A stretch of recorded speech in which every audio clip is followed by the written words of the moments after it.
ओम श्री गणेशाय नमः। ओम नमः शिवाय। पंचदशो अध्याय। तारक के जन्म में उत्पात का दर्शन और तपस्या द्वारा तारक को ब्रह्मा से वर प्राप्ति। ब्रह्मा जी बोले, तदंतर बरांगी ने आदर पूर्वक गर्भ धारण किया। वह गर्भ बहुत वर्षों तक अपने तेज से भीतर ही बढ़ता रहा। फिर समय आने पर बारंगी ने महाबलवान एवं विशाल काय वाला एक पुत्र उत्पन्न किया, जो अपने तेज से दसों दिशाओं को दीप्यान करता था। जिस समय देवगणों को दुख देने वाली बरांगी के पुत्र का जन्म हुआ, उस समय अनष्ट सूचक महान उत्पात होने लगे। हे नारद, उस समय स्वर्ग, भूमि तथा आकाश में जो अनर्थकारी महाभयंकर गर्भवद उत्पात हुए, उसका वर्णन मैं करता हूँ, उसे तुम सुनो। आकाश से महाभयंकर शब्द करते हुए उल्कायुक्त वज्रपात होने लगा। जगत को दुख देने वाले अनेक केतु उदय हो गए। पर्वत के सहित पृथ्वी अपने स्थान से चलायमान हो उठी। सभी दिशाएं प्रज्वलित हो गईं। सभी नदियां एवं विशेषकर समुद्र में हिलोरें उठने लगीं। वायु सर्प के समान फुफकार करते हुए तीक्ष्ण एवं रुक्ष स्पर्श युक्त होकर बहने लगा। धूल उड़ाती एवं वृक्षों को उड़ाती हुई आंधी वेग से चलने लगी। सूर्य और चंद्रमा के ऊपर राहु का उपराग लग गया तथा वे चारों ओर मंडल परिवेश से घिर उठे, जिससे अनर्थ एवं महाभय के लक्षण प्रकट होने लगे। इतना ही नहीं, उस समय पर्वतों के विवर से रथ की नेमी के समान घर घर एवं भय सूचक महान शब्द होने लगे। श्रृंगाल एवं उलूक अपने मुख से भयानक टंकार युक्त शब्द करते हुए अग्नि उगलने लगे और श्रृंगाली गांव के भीतर घुसकर अत्यंत अमंगल तथा महाभयानक शब्द करने लगी। कुत्ते जहां कहीं भी थे, अपनी गर्दन उठाकर संगीत के समान अनेक प्रकार के रुदन करने लगे।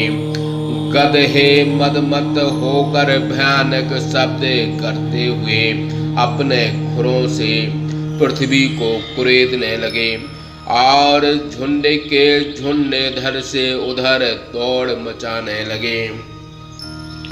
पक्षियां अपने घोंसलों से इधर उधर उड़ने लगी। गधे भयभीत हो गए और व्याकुल होकर भयानक शब्द करने लगे। उन्हें कहीं भी शांति नहीं प्राप्त हो रही थी। पशु समूह जहां तहां मारे हुए के समान अपने गोष्ठ में और अरण्य में भयभीत होकर बारंबार मलमूत्र करने लगे और वे इधर से उधर भागने लगे। कहीं एक जगह स्थिर नहीं रह सके। गायें भयभीत उठी, उनके स्तनों से रुधिर निकलने लगे। उनके नेत्रों से अश्रुधारा प्रभावित हो उठी और वे व्याकुल हो उठी। मेघ भी भय उत्पन्न करते हुए पीप की वर्षा करने लगे। देवताओं की प्रतिमाएं रोने लगीं तथा अपने स्थान से हटने लगीं। बिना वायु के ही वृक्ष धराशायी होने लगे और आकाश मंडल में ग्रह युद्ध होने लगे। हे मुनि श्रेष्ठ, इस प्रकार अनेक उत्पात प्रकट होने लगे। अज्ञानियों को तो ऐसा प्रतीत हो रहा था मानो प्रलय काल हो जाएगा। तदंतर प्रजापति ने बहुत विचार कर महातेजस्वी उस वज्रांग्र को आत्मज का नाम तारक रखा। वह महावीर सहसा अपने पोरस को प्रकट करता हुआ वज्र के समान दृढ़तर अंगों से पर्वतराज के समान बढ़ने लगा। फिर बड़ा होने पर उस महाबली महापराक्रमी एवं महामनस्वी उस तारक नामक दैत्य ने तपस्या करने के लिए अपनी माता से आज्ञा मांगी। बड़े बड़े मायावियों को भी मोहित करने वाले उस महामायावी दैत्य ने अपनी माता की आज्ञा लेकर सभी देवताओं को जीतने के संकल्प से तपस्या में अपना मन लगाया। गुरु की आज्ञा पालन करने वाले उस दैत्य ने मधुबन में जाकर ब्रह्मदेव को प्रसन्न करने के लिए विधिवत घोर तपस्या करने लगा।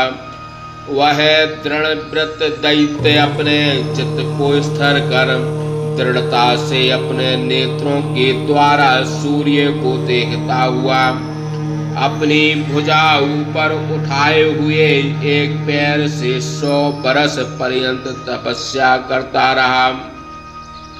फिर एक पैर के एक अंगूठे से खड़ा होकर उसी प्रकार 100 बरस पर्यंत तप किया। इस प्रकार वह असुरराज बड़ी दृढ़ता के साथ तपस्या करने लगा। 100 बरस तक जल पीकर अनंतर 100 बरस तक केवल वायु पीकर 100 बरस तक जल में खड़ा रहकर और 100 बरस तक स्थंडल पर रहकर तपस्या करने लगा। 100 बरस तक करने लगा। 100 बरस तक अग्नि के मध्य में, 100 बरस तक नीचे मुख किए, 100 बरस तक हाथ के तलवे के बल पर पृथ्वी में स्थित होकर तपस्या करने लगा। और हे मुने नारद, 100 बरस तक वृक्ष की शाखा में दोनों पैरों को ऊपर बांध कर नीचे की ओर मुख किए पवित्र धूम का कण पीकर तपस्या करता रहा। इस प्रकार सुनने वालों को भी सर्वथा असंभव एवं दुसह जान पड़ने वाला महाकठिन तप उस दैत्यराज ने किया। हे मुनि नारद, तप करते करते उस दैत्यराज के सिर से चतुर्दिक फैलाने वाला एक महातेज निकला, जो महान उपद्रव का सूचक था। उस तेज से देवलोक प्रायः दग्ध से होने लगे, जिससे समस्त देवता तथा ऋषिगण बड़े दुखी हुए। उस समय देवेंद्र इंद्र सबसे दुखी हुए। उन्होंने विचार किया कि निश्चय ही इस समय कोई ऐसा तपस्वी तप कर रहा है जो मेरे पद को भी छीन लेगा, अथवा ज्ञात होता है कि ईश्वर आज समय में ही प्रलय करना चाहते हैं। देवगण इस प्रकार का संदेह कर कुछ भी निश्चय न कर सके। तदंतर सभी देव एवं ऋषिगण परस्पर एकाग्रत होकर विचार विनिमय पूर्वक भयभीत एवं दीन होकर मेरे स्थान पर आए। उन लोगों ने प्रणाम कर मेरी स्तुति की। पुनः व्यग्रचित हो हाथ जोड़ कर सारा वृत्तांत मुझसे निवेदन किया। मैंने भी अपनी बुद्धि से उनकी व्यग्रता का सारा कारण जान लिया और जिस स्थान पर वह असुर तप कर रहा था उस स्थान पर उसे वर देने के लिए गया। वहां जाकर मैंने उससे कहा कि हे दैत्य, तुमने बहुत बड़ी तपस्या की है, अतः वर मांगो। मुझे कोई भी वस्तु तुम्हारे लिए अदेय नहीं है। तब उस महान तारक असुर ने मेरा वचन सुनकर और मेरी स्तुति कर अत्यंत कठिन वर मांगा। तारक ने कहा, हे पितामह, जब समस्त वर के देने वाले आप यहाँ आ गए हैं, तब मेरे लिए कोई भी वस्तु असाध्य नहीं है। अतः मैं जो वर आपसे मांगता हूँ उसे सुनिए। हे देवेश, यदि आप प्रसन्न हैं और मुझे वर देना चाहते हैं तो मेरे ऊपर कृपा करके जो मैं मांगता हूँ उसे दीजिए। हे भगवान, प्रथम वर तो यह दीजिए कि आपके बनाए हुए समस्त लोक में मेरे समान कोई बलवान न हो। दूसरा वरदान दीजिए कि सबके वीर्य से उत्पन्न हुआ पुत्र देवताओं का सेनापति बनकर जब मेरे ऊपर शस्त्र छोड़े तब मेरा मरण होवे। हे मुनीश्वर नारद, जब उस दैत्य ने मुझसे ऐसा कहा तब मैं भी उसे उसी प्रकार का वर देकर अपने स्थान को चला आया। वह दैत्येश्वर अपना मनोवांछित वर प्राप्त कर अत्यंत प्रसन्न हो शोणितपुर को चला गया। तदंतर दैत्य गुरु शुक्राचार्य ने मेरी आज्ञा से असुरों के साथ जाकर त्रिलोक्याधिपति के पद पर उसका अभिषेक किया। तब वह महादैत्य त्रिलोकी नायक हो गया और चराचर को पीड़ित कर अपनी आज्ञा चलाने लगा। इस प्रकार वह तारकासुर विधि पूर्वक त्रिलोकी का राज करने लगा और समस्त देववर को पीड़ा पहुंचाता हुआ प्रजा का पालन करने लगा। उसने इंद्रादि लोकपालों के पास जितने भी रत्न थे उसे ग्रहण कर लिया और कुछ रत्न तो भयभीत हो देवताओं ने उसे स्यों दे दिए। इंद्र ने भयभीत होकर उसे अपना ऐरावत तथा कुबेर ने नवनिधि, वरुण ने श्वेत वर्ण के घोड़े, ऋषियों ने कामधेनु और सूर्य ने भयभीत होकर अपना उच्च श्रवा घोड़ा उसे समर्पित कर दिया।